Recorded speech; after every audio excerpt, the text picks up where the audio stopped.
राजू भाई, छुटकू साहब जो कह रहे हैं ना, वो बिल्कुल ठीक कह रहे हैं और हमें भी उन्हीं के अनुसार ही काम करना चाहिए, क्योंकि मालिक लोग भी उन्हीं से सलाह मशवरा लेते हैं। हाँ, आप ठीक कहते हैं गुरुजी। बंदा बातें तो ऐसी ऐसी करता है जो हमने कभी सोची भी नहीं। नमस्ते मिस्त्री जी। नमस्ते बहन जी, आइए खाना खाइए। नहीं नहीं, आप खाइए। अच्छा, सरिया वाले का फ़ोन आया था, पहुंचने ही वाला होगा, तो आप देख लीजिए कि सरिया कहाँ और कैसे रखवाना है। नहीं नहीं बहन जी, इस बार हम छुटकू भाई साहब से पूछ लेते हैं, क्योंकि मैं उनकी बातों से बहुत प्रभावित हुआ हूँ। जिस तरह से उन्होंने सीमेंट के रख रखाव की बारीकियाँ बताई हैं ना, मैं बहुत हैरान हूँ। हालांकि उसमें से बहुत सारी बातें मुझे मालूम थी, लेकिन हम लोग ध्यान नहीं देते थे।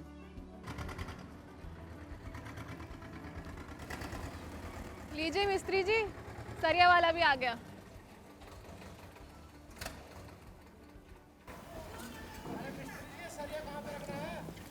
अरे सब्र कर बताते हैं। बहन जी, इस बार मैं छुटकू भाई साहब को बुलाऊं? उन्होंने मुझे कहा था कि जब भी तुम मुझे याद करोगे मैं फौरन हाजिर हो जाऊंगा। हाँ हाँ, क्यों नहीं।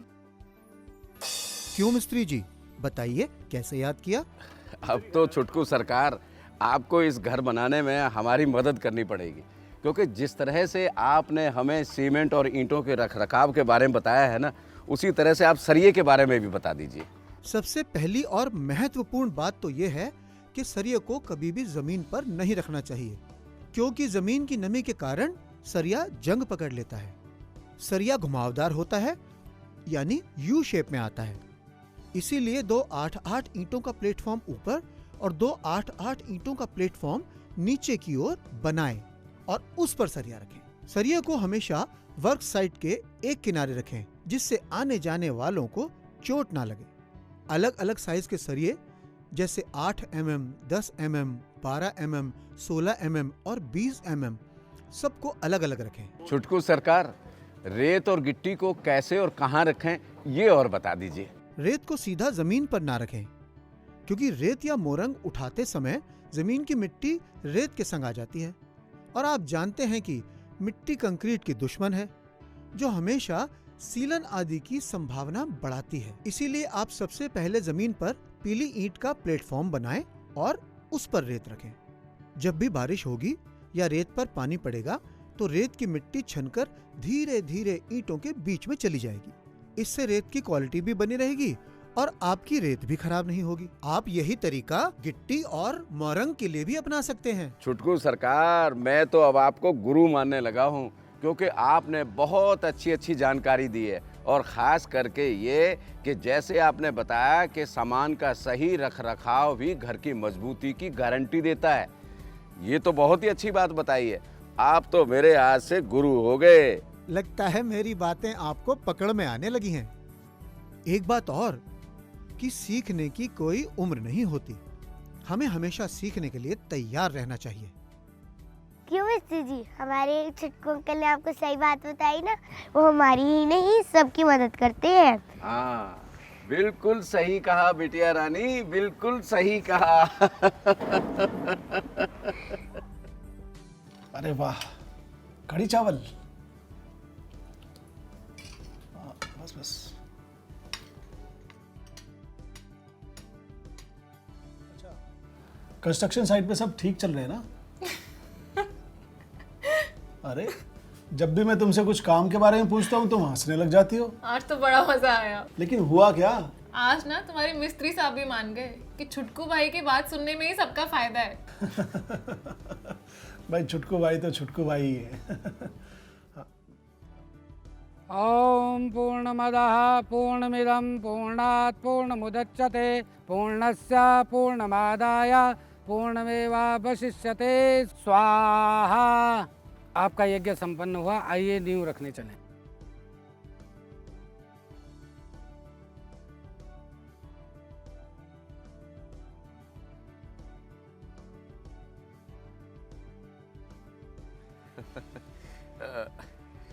कार्तिक बाबू, नींव का शुभ आरंभ तो अनन्या बिटिया के हाथ से ही होना चाहिए। ये मैं करूंगी घर का उद्घाटन। सुनो, ये कैसे हो सकता है? माँ जी का गांव से फ़ोन आया था। वो सीरियसली बोल रही थी कि नींव का उद्घाटन लड़कियां नहीं करती, बेटियां तो पराए घर की अमानत होती हैं। तो वो बोल रही थी कि ये शुभ काम बेटे से कराना, मतलब आपकी बात कर रही थी। अरे बहन जी, उनको ये बोलना चाहिए था कि हमारे यहाँ बेटा बेटी में फर्क करने का जमाना चला गया है। राजू, तू ठीक ही बोल रहा है।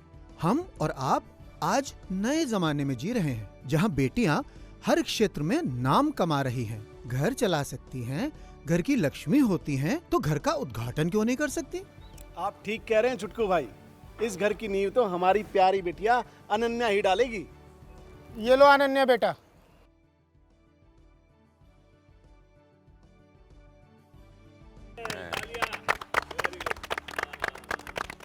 चलिए प्रसाद लेते हैं, बधाई हो आप। राजू, ये ले फीता पकड़ और उधर चल। ठीक है गुरुजी।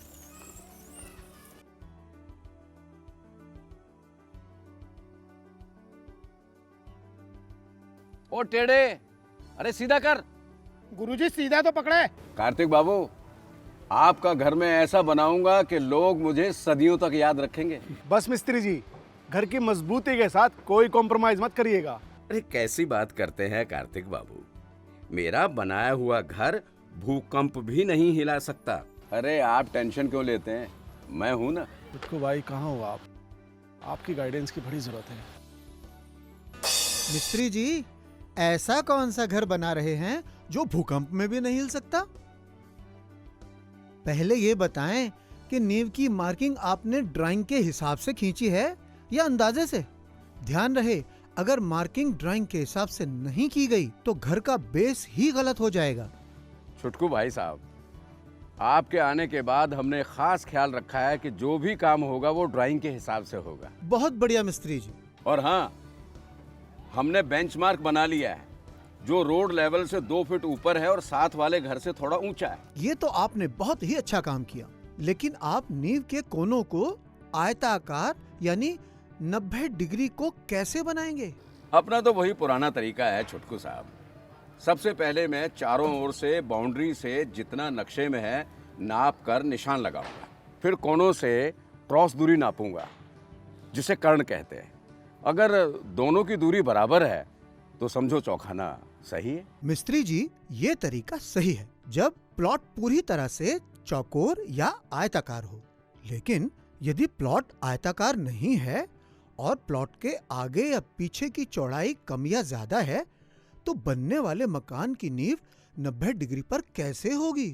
अरे छुटकू साहब, अगर छोटी मोटी कोई ऊंच नीच हो भी गई तो दीवार को आधा या 1 फुट एडजस्ट कर लेते हैं और बड़ी हुई जगह को या तो शेफ्ट या बाथरूम में कवर कर लेते हैं।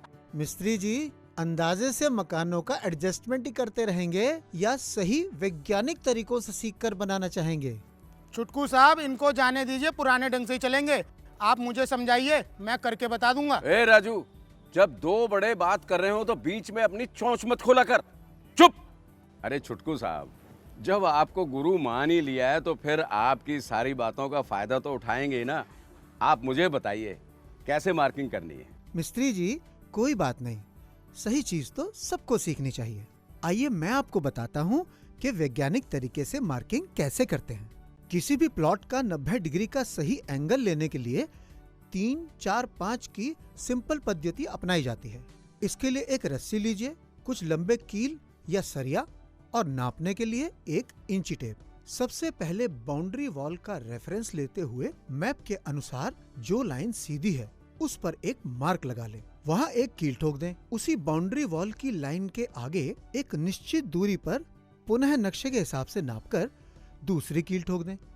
अब दोनों कीलों को टच करते हुए डोर को आगे खींच लें। अब जहाँ से आप 90 डिग्री की नींव चाहते हैं वहाँ पर नापकर इस डोरी से टच करते हुए एक कील ठोक दें। यहाँ से इंची टेप से 3 फीट की दूरी नापें और वहीं इसी डोरी पर पीछे की ओर एक और कील ठोक दें। अब पहले कील से इस कील की डोरी बांध दें। ध्यान रखें कि डोरी थोड़ी कसकर बंधी हो। फिर पहले कील से 4 फीट की दूरी नापें और वहां पर एक आर्क बना लें। अब पुनः जहां पर 3 फीट पर जो कील लगाई गई है वहां से 5 फीट की दूरी पर पुनः एक आर्क बनाएं। जहां दोनों आर्क कटते हैं वहां पर एक कील ठोककर डोरी बांध लें। यह आपको 90 डिग्री का सही कोना दे देगा। आप इसके आगे डोरी खींचकर नींव का काम शुरू कर सकते हैं और इसी प्रक्रिया को दोहराते हुए अंदर या बाहर के सारे कोने 90 डिग्री के खींचे जा सकते हैं। देखा आपने कितनी आसान है ये 3, 4, 5 की वैज्ञानिक पद्धति। अगर इसे आप अपनाएंगे तो आपके मकान का साइज, किचन हो या बेडरूम, बाथरूम हो या ड्राइंग रूम का कोना, कभी भी गड़बड़ नहीं होगा और न ही आपको एडजस्टमेंट करने की जरूरत पड़ेगी और बची हुई जगह को आप अपनी मर्जी से इस्तेमाल कर सकते हैं। छुटकू साहब, आप भी कमाल की चीज है। अब कैसे मैं आपका शुक्रिया अदा करूं। बस आप तो हमें अपने ज्ञान से हमेशा अवलोकित करते रहिए। चलिए अब आप नींव खुदवाइए। चलो भाई, इस सीध में नींव खोदना शुरू करो और देखो भटकना नहीं।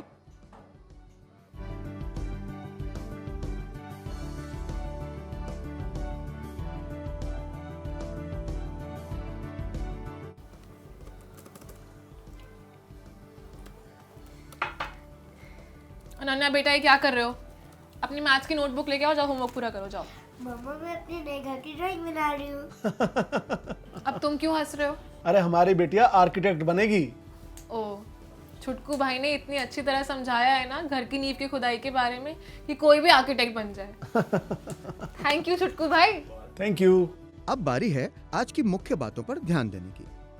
सरिया भी 8-8 ईंटों के 2 प्लेटफॉर्म बनाकर रखें।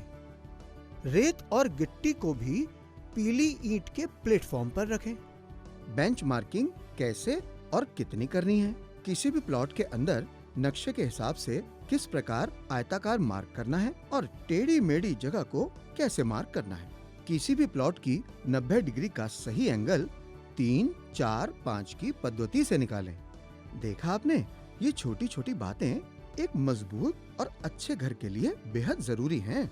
अगले एपिसोड में हम देखेंगे कि नींव की पीसीसी कैसे करते हैं। तब तक के लिए नमस्कार।